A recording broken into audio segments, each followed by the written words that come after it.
Namaste! Please be welcome to the wonderful world of Ayurveda. First thing in Ayurveda is to think about a very simple way of functioning.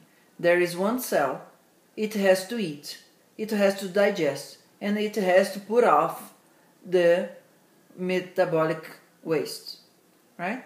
So this we call it basically Agni, this metabolic power, and Apana, or coordinating capacity to put off things that are going to be toxic if they stay in us more than a certain period. After we understand a little bit about Agni and Apana, we start to talk about Prana. Prana in Ayurveda and Chi in Meridian medicine is the intelligence that governs the life process, right? In Ayurveda, we are a vitalistic perspective, not a materialistic perspective. The main difference is that prana is governing the material world. This is not a god. This is just life force, okay? Life intelligence. And this governs Vata, Pitta, and Kapha. You can say also Vata, but it's more common to hear Vata. Okay, so the first one, take notice of this. Vata is dry, it's light, it's sidereal. I'm going to explain that. Sidereal. You can write that. Sidereal, like the space. It's also rough, it's hard, it's subtle.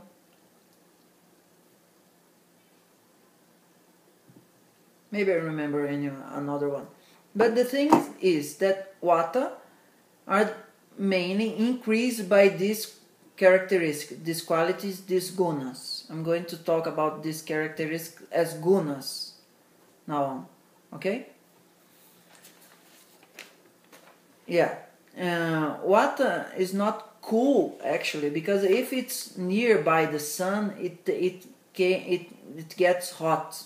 So that is why it's sidereal, because in the space it's cold, but near the sun it's hot. So Vata has this capacity to absorb nearby characteristics, including psychologically speaking. Pitta, it's hot. It's also light. It's penetrating. It's slightly moisture. It's not so much as Kapha and not so less as Vata. It's like humid. Pitta is sour. Pitta is middle of the way in most of the gunas relating from Vata to Kapha. So if Vata is very hard and Kapha is very smooth, Pitta is probably much in the middle of them, okay? And Pitta is also bright. Kapha is not actually cold. Kapha is cool. It's a little bit warm, but it's a little bit cool. It's not cold, okay? The thing that can be cold is Vata when it's not near of heating aspects. So extremities that are cold, it's a Vata characteristic, but it's not because Vata is cold. Vata is sidereal. And Kapha is cool, it's smooth, it's slow, it's tender, it's oily and heavy. But mainly Kapha has the capacity to unite things. Pitta has the capacity to transform things. And Vata has the capacity to coordinate things.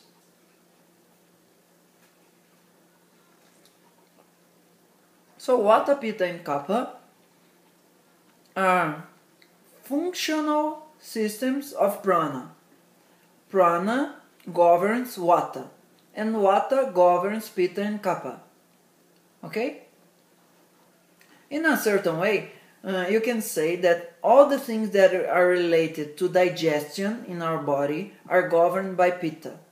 All things that are related to anabolic process in our body are related to Kapha.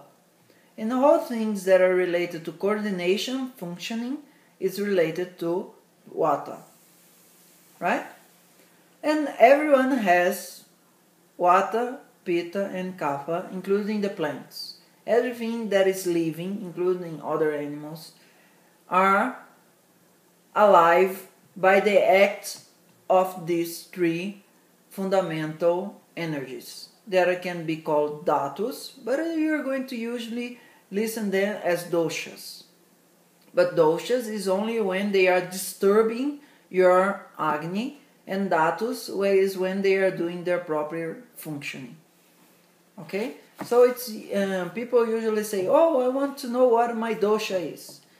In Ayurveda, you should look for to understand what is your proper balance. And this is prakriti. Your proper balance, it doesn't depend on your unbalance. When you say, oh, I have this and that, I'm anxious, I have insomnia and this and that, and you say, I'm Vata because of this is not correct thinking, reasoning in Ayurveda. In Ayurveda, we say about the constitution relating to natural tendencies that people have when they are healthy. So, Vata people are creative, are flexible. You can write down these characteristics. This is a Prakriti characteristics. They are creative, they are flexible, they are with a good sense of insight, and they are usually connected to energies. They are not so material in a gross sense. Okay? So Vata is energetic, it's not so much materialistic. Right? Pitta,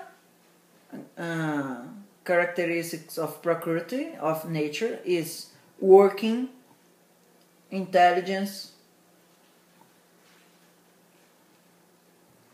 discrimination, and transformation.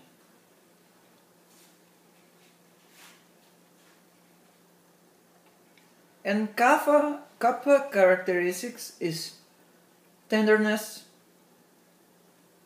compassion, love, patience, bliss. These characteristics, it's important to say that if you have these attributes usually and naturally inside you, it's because Vata, Pitta and Kapha are more predominant in you.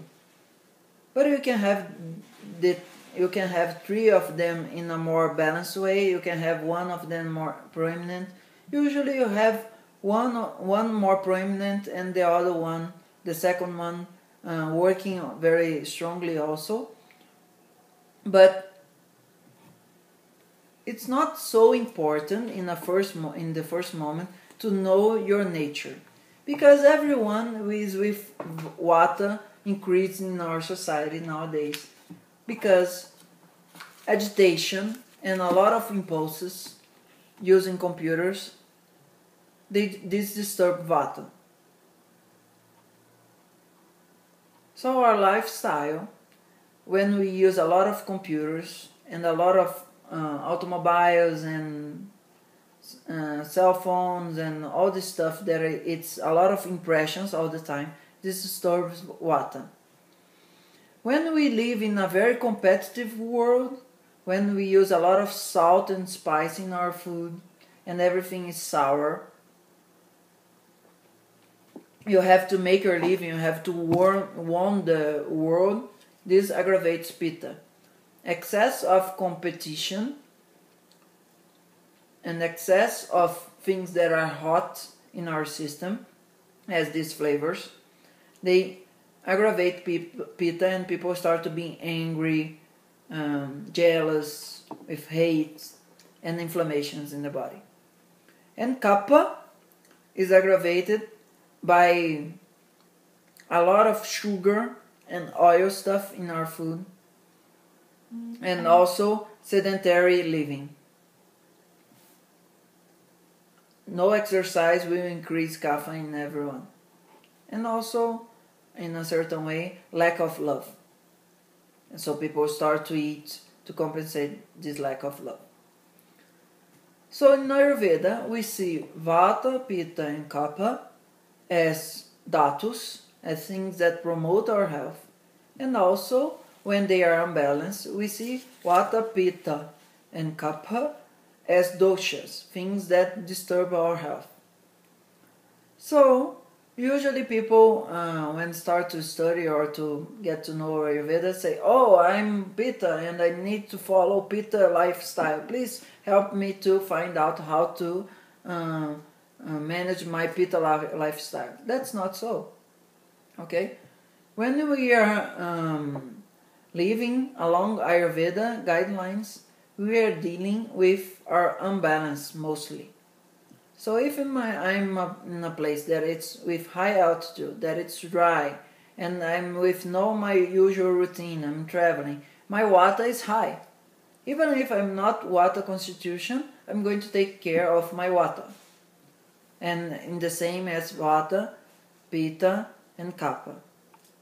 The point is that when Vata, Pitta and Kapha are unbalanced because of too much of that characteristics being gathered, they start to disturb the functioning of our metabolic power, Agni, and these start to create toxins in our body.